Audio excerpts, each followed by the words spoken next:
Hello दोस्तों, स्वागत है आपका अपने YouTube channel GK and computer knowledge में। आइए दोस्तों, आज हम एमपी जीके स्टार्ट करते हैं। एमपी जीके में हम मध्य प्रदेश के प्रमुख साहित्यकारों को डिटेल में एक एक करके पढ़ना स्टार्ट करते हैं। हम एक एक साहित्यकार के बारे में एक एक फैक्ट जानेंगे, उनसे एक भी क्वेश्चन छूटना नहीं चाहिए, कौन कहाँ से आता है। तो आइए हम जानते हैं मध्य प्रदेश के साहित्यकार में हम जानते हैं कालिदास जी को। पहले हम जानते हैं कि मध्य प्रदेश के प्रमुख लोक साहित्यकार में हम कितने भागों में विभाजित करते हैं इनको, तो 3 भागों में विभाजित करते हैं। पहला हमारा होता है प्राचीन कालीन साहित्यकार, दूसरा मध्यकालीन साहित्यकार, तीसरा होता आधुनिक कालीन साहित्यकार। हम प्राचीन कालीन साहित्यकार में हम पढ़ेंगे कालिदास जी को। आइए कालिदास जी को पढ़ना स्टार्ट करते हैं। कालिदास जी का जन्म 1ली से 3री शताब्दी के मध्य माना जाता है। कालिदास जी का जन्म 1ली से 3री शताब्दी के मध्य माना जाता है। इनके जन्म को लेकर बहुत बड़ा एक अपवाद है। कुछ लोग इनका जन्म उज्जैन मानते हैं तो कुछ और कहीं बताते हैं, लेकिन इनका जो जन्म है वो अभी सही से डिसाइड नहीं है कि इनका जन्म कहाँ हुआ है। आइए हम आगे जानते हैं।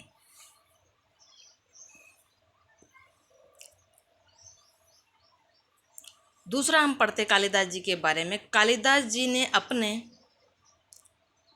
दोस्तों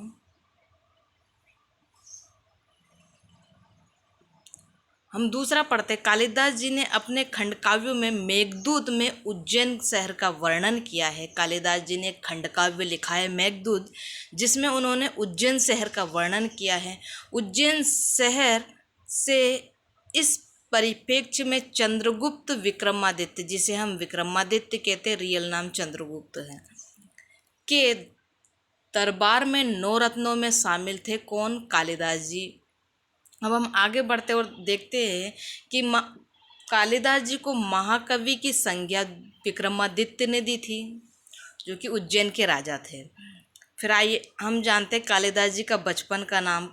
कालिदास जी के बचपन का नाम था राम बोला। ये यहाँ मिस्टेक से हो गया टाइप करने में, राम बोला नाम था उनका। फिर हम आगे बढ़ते। कालिदास जी संस्कृत भाषा के महान कवि और नाटककार थे। कालिदास जी संस्कृत भाषा के महान कवि और नाटककार थे। हम आगे बढ़ते हैं तो हम आगे जानते हैं कालिदास जी के बारे में। इनके प्रेम प्रसंग नाटकों की रचना के कारण कालिदास जी को भारत का शेक्सपियर कहा जाता है। कालिदास जी को किसके कारण भारत का शेक्सपियर कहा जाता है? इनके प्रेम प्रसंग की नाटक लिखी उनने, इसलिए कालिदास जी को भारत का शेक्सपियर का कहा जाता। कालिदास जी की प्रमुख रचनाएं कौन कौन सी है? कालिदास जी की 2 महाकाव्य है। कालिदास जी के 2 महाकाव्य कौन कौन से? पहला महाकाव्य कुमार संभवम, जिसमें कालिदास जी ने शिव और पार्वती के मिलने का वर्णन किया है। कालिदास जी के 2 महाकाव्य है। पहला कुमार संभवम, जिसमें कालिदास जी ने शिव और पार्वती के मिलने का वर्णन किया है। फिर दूसरा महाकाव्य है कालिदास जी का रघुवंशम। इस महाकाव्य में कालिदास जी ने विदिशा का वर्णन किया है। कालिदास जी ने इस महाकाव्य में विदिशा का वर्णन किया है। अब हम आगे बढ़ते हैं और देखते हैं कालिदास जी को आगे पढ़ते। कालिदास जी ने के 2 खंडकाव्य है, जिसमें 2 खंडकाव्यों के नाम, एक मेघदूत, दूसरा है ऋतुसंहार। मेघदूत में कालिदास जी ने उज्जैन का वर्णन किया है। मेघदूत जो खंडकाव्य है उसमें उज्जैन का वर्णन किया है। और कालिदास जी के 3 नाटक है। अभिज्ञान शकुंतलम, इसमें कालिदास जी ने राजा दुष्यंत तथा शकुंतला का वर्णन किया है। फिर हम आगे बढ़ते तो तीसरा नाटक है कालिदास का विक्रमवर्ष्यम। तीसरा नाटक है कालिदास जी का। उसमें कालिदास जी ने चंद्रवंशी राजा पुरखा और अप्सरा उर्वशी का संबंध बताया है कालिदास जी ने। कालिदास जी के 2 महाकाव्य, 2 खंडकाव्य, 3 नाटक है। हम आगे बढ़ते हैं और देखते हैं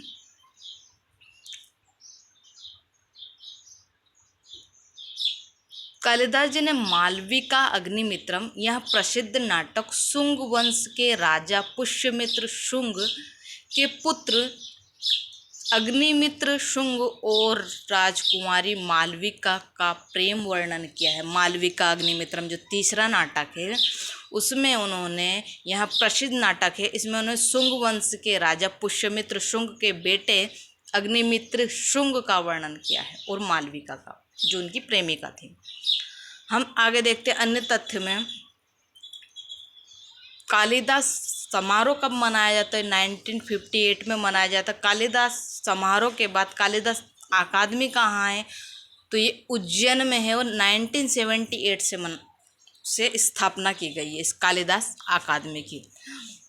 फिर हम आगे बढ़ते और देखते कालिदास सम्मान की बात करते तो कालिदास सम्मान 1980 और 81 से दिया जा रहा है। कालिदास सम्मान की पुरस्कार राशि 2 लाख रुपए दी जाती है। फिर हम आगे जानते 2020 का कालिदास सम्मान किसे मिला? तो 2020 का कालिदास सम्मान मिला है कनुप्रिया को। 2020 का कालिदास सम्मान कनुप्रिया को दिया गया। हमने देखा कालिदास समारोह कहाँ आयोजित किया जाता, तो ये भी उज्जैन में किया जाता। कालिदास अकादमी कहाँ? ये भी उज्जैन में है। कालिदास सम्मान कहाँ आयोजित किया जाता? तो ये भी उज्जैन में आयोजित किया। और इनके तीनों के सन याद रखना, 1958, 1978, 1980, 81। आगे बढ़ते हैं और हम जानते हैं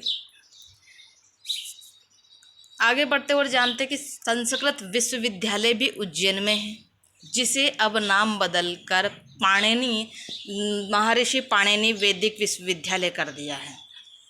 आगे बढ़ते कालिदास अकादमी सम्मान समारोह सभी उज्जैन में है, जो मैंने पहले बता चुकी हूँ। अब आगे बढ़ते दोस्तों हम। ठीक है दोस्तों, आज के लिए हमारी क्लास यहीं तक थी। आज हमने कालिदास जी के बारे में पढ़ा। कल और किसी साहित्यकार के बारे में हम डिटेल से अध्ययन करेंगे।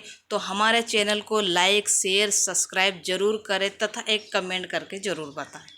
थैंक यू दोस्तों।